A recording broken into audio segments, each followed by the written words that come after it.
yarning up is, it's an old Aboriginal concept. So the idea is that we come together to yarn. And yarning up also means that we come together not only to yarn, but to hear the stories of other people. It's a call to arms of people from every walk of life to talk and share the journeys and the stories. What this is doing is creating a cultural competence and creating a pathway for cultural safety to be developed amongst these people that are the leaders of schools, that are the leaders of business. It is culturally immersing yourself into a world whereby you're not just seeing all the glossy, all the nice stuff, that it's very easy to see the social issues that are here. I think that education and the corporate piece are probably the two biggest pieces of the puzzle that we need to come together with. And to show the corporates that you actually can be part of a vehicle of change if you give someone a chance. And that chance is not just giving someone a job, it's giving someone hope.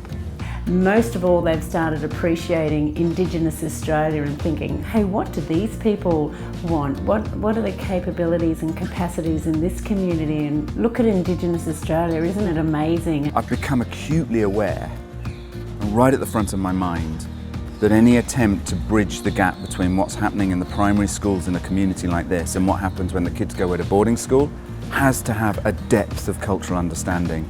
The thing about this community that I think that is a little bit different to my experiences in the past across the world was just how gentle a lot of the people were. Just some beautiful, gentle people with very bright eyes, lots of intellect and sharp and the wit, and they made fun of me most of the time I was here, and that's not uncommon, so it's good to see that's running around the globe. I think having people understand the need to listen is very important.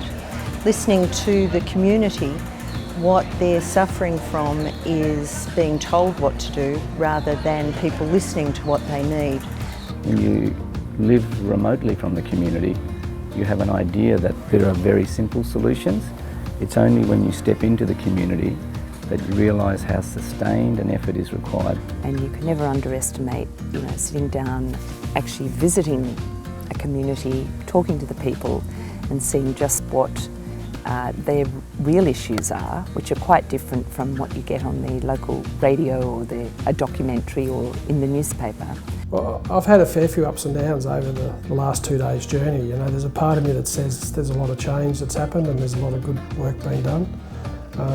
But in some of the yarns there's a lot of sadness that we haven't changed. That's the side that wants you to continue to grow. The good part about it is when you can go to a school and you can sit with about a 5 or 6 year old she was, and she was reading me her schoolwork, and then someone asked to take a photo and she come and jumped on my lap, give me a hug, and that minute is worth gold. We need to support the education to young people so that they can thrive from that. Let's get them moving forward and positive. I believe that as an Aboriginal person, our approach to education is very holistic.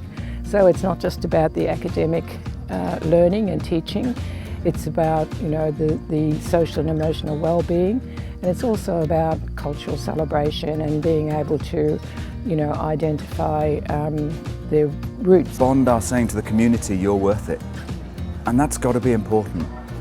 The nature of this yarning up is not a tourist trip. We are immersing ourselves at the community's request in the way the community wants us to be immersed. There's a lot more depth to what Bond was doing than the other institutions that we're helping out. We weren't on a fly-in, fly-out visit, and so there's some depth to this, and some of those conversations were very personal and very heartfelt. And I think Bond, in the last 2 years that I've seen, their gala dinners, it's a genuine desire to do something that is impactful rather than tokenistic. We will all go back into our professional lives and we will all look to lead change, but I think what would be wonderful is if we could think of a way how collectively we could express a voice across a broader community than the immediate ones that we individually have. I guess for us, we are really inspired to ensure that a Lockhart River student graduates from a university very soon. So what we're doing is we're bringing opportunity in to say that the narrative can be so great that you could have any job that you wanted to, but they don't know that because they only see what exists here. So it inspires people to believe that the world is bigger than Lockhart River, and just if you leave to go away for education or university, Lockhart River doesn't go anywhere. And in fact, the knowledge that you gain from here will only make your community stronger.